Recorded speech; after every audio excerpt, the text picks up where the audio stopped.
You really miss your house because it burnt down and that was like the worst day of your life. So we wanted to make you feel better. So as a community, we all pitched in and raised enough money to buy you a second burnt down house. Go on, get in there. So by now the ad is about halfway done. And if you're wondering like, wait, what even is this game? I don't understand how this is an ad for the game and what is going on. You're not alone. But luckily they take a pause from the story real quick to show us some actual gameplay from the game. And it's just like a home improvement game, like a gardening and fixer-uppy game. In fact, you might notice that it has kind of like a similar vibe to Lily's Garden, which I talked about like, I don't even know how long ago, like a year ago?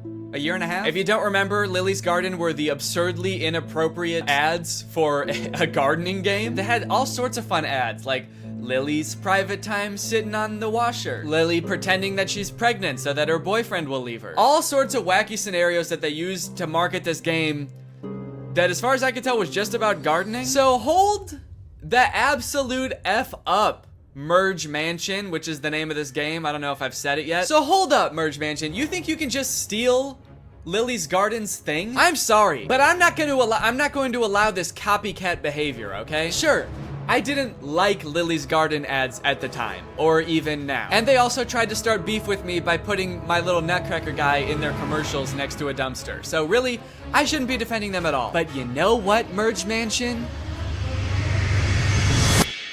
Stop it. It's also just like so over the top for a game about just like home improvement. Is all of this context and backstory necessary? Would this be important to me if I downloaded the game? Would I use this information at all? So I've got an empty spot in my garden. I can either plant a tree or build a statue. Keeping in mind that my fiance did either die or stand me up on my wedding day, I think the choice is actually pretty clear. I'm going back to therapy.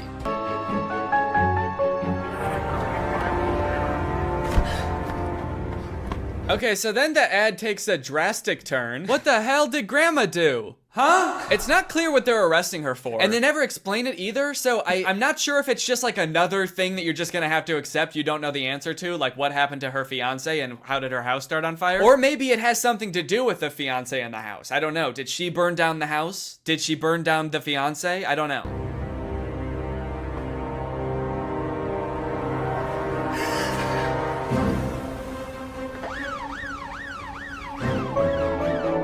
And there you go, that's the whole ad. He is alive. Oh, rats, Merge Mansion. Just when I think I figured out some of the context of this ad, you go and pull the rug right out from under me. What the fuck does that mean? So, who is alive, first of all? The fiance? I'm going to have to assume that's who they're talking about, which makes me think that I might have been right about them all thinking the fiance died? Is that why the wedding was canceled? And if so, how did they think that he died? How did they think that he died but never saw him be dead? Did he just not show up to the wedding and everyone was like, damn, he must be dead? That's the only reason a groom has never not showed up to a wedding, because he died. So, that sucks. Maybe at first they thought the fiance stood her up at the wedding, but then when she got home to where she and the fiance lived together, the house is burned down. So then they're like, oh shit, he didn't just stand her up. He stood life up. He stood up the rest of his life. Now that's all interesting enough, right? That was a very strange ad, I think we can all agree. But if you scroll down in this Twitter thread, apparently there are other endings to this ad. There are like slight alternate endings that apparently other people have seen. So here's one of them. Instead of saying he is alive, her hand says, I planned this. Which I feel like if we're talking about the whole like fiance fake death thing, like almost means the exact same thing. There's also an alternate ending that has her saying you're next on the hand. I mean, all sort of just alluding to the same fact that the grandma did something nefarious and that's why the fiance disappeared, or, you know, she did something wild and wacky and now she's going to jail. I can't wrap my head around why they made these alternate endings. Are they like targeting the different ads to different groups of people? Like this really small change will have a different appeal to different demographics? Okay, so we're thinking that You're Next will go to the Gen Zers. But for the older crowd, like the baby boomers, we're thinking I planned this on her hand. Because old people really like planning. After doing a little bit of detective work on YouTube, I was able to find like, I guess the production company or studio or something that makes these ads.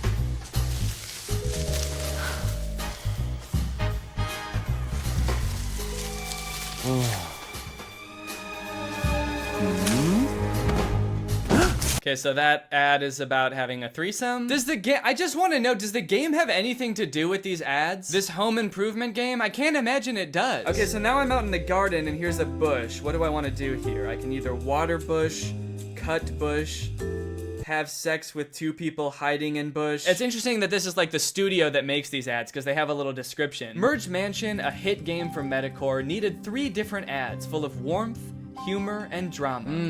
Warmth, humor, and drama. The simple warmth of finding out your fiance died and that your house burnt down and that your grandma had something to do with it all. They wanted to make films that are distinctive, surprising, and interesting from the first second. Distinctive?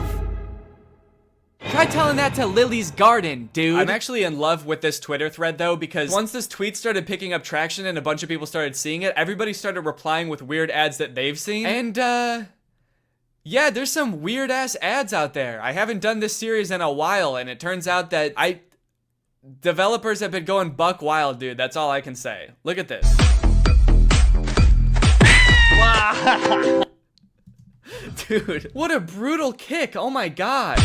The sound effect and everything. I know that this is a common theme for all of these game ads, but I couldn't even wager a guess as to what this game is about. They're like stranded on an island, maybe? Like a desert island. But also this dude is like doing a little stripper pole dance for this girl. It's this fun new game where a group of people get stranded on a desert island and they have to start a new society. And instead of implementing money as currency, they implement pole dancing and lap dances, weirdly enough, as currency. And instead of jail, you just get punted. This next ad is one of the weirdest things I've ever seen, and I'm not exaggerating. And there's no way you'll believe me unless I just play it, so here you go.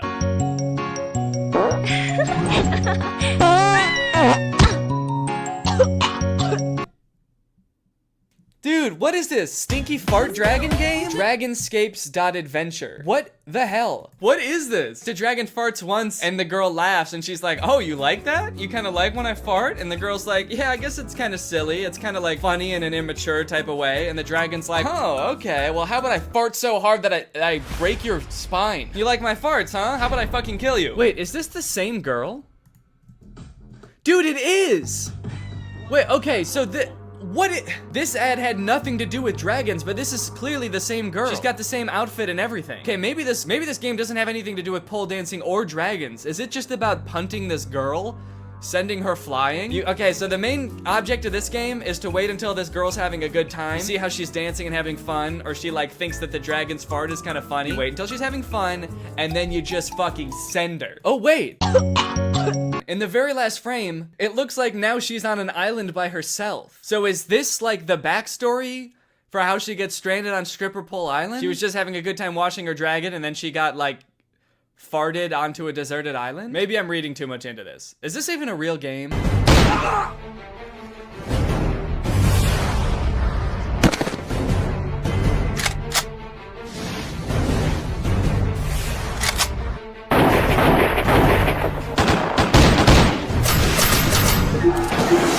Wow, that game looks pretty cringe. That game looks so weird. Who would download that? I mean, what do? You're in like colonial times and you form an army of dudes wearing only boxer briefs that can like form together into these sick big weapons, and then you like fight off these other armies? That's crazy. Crazy bad. That looks like a bad game. What is this game even called? Something dumb, probably. What is it? Guns of Glory? That's crazy, man. I would never want to even look at a game like that now that I know the name of it. Oh, look, this looks like one of those like episode type games, like a choose your adventure type thing. She says my fantasy ... and I guess you get to pick. Her 2 options are Spank Me Master or Spank My Ass Master. Is there a difference? Spank my ass, master. Now spank me, master. Anyways, guys, I think that's enough badads for now. Now it's time for a good ad. Thanks to our sponsor, Sleeper. You guys, let me tell you about today's sponsor, Sleeper. Sleeper is a fantasy sports platform. It's an app that's available on the App Store and the Google Play Store, but it's not just any fantasy platform, it's the best fantasy platform for all of your fantasy football, basketball, and for gamers like me, it's even got esports. The reason I think Sleeper is the best fantasy platform out there is because they've got personality, dude. I mean, look at this app. It's got a sleek, modern design. It's got a beautiful UI, very clean, laid out just right. They've got all the features you're used to in fantasy apps and more. They've got social features like voice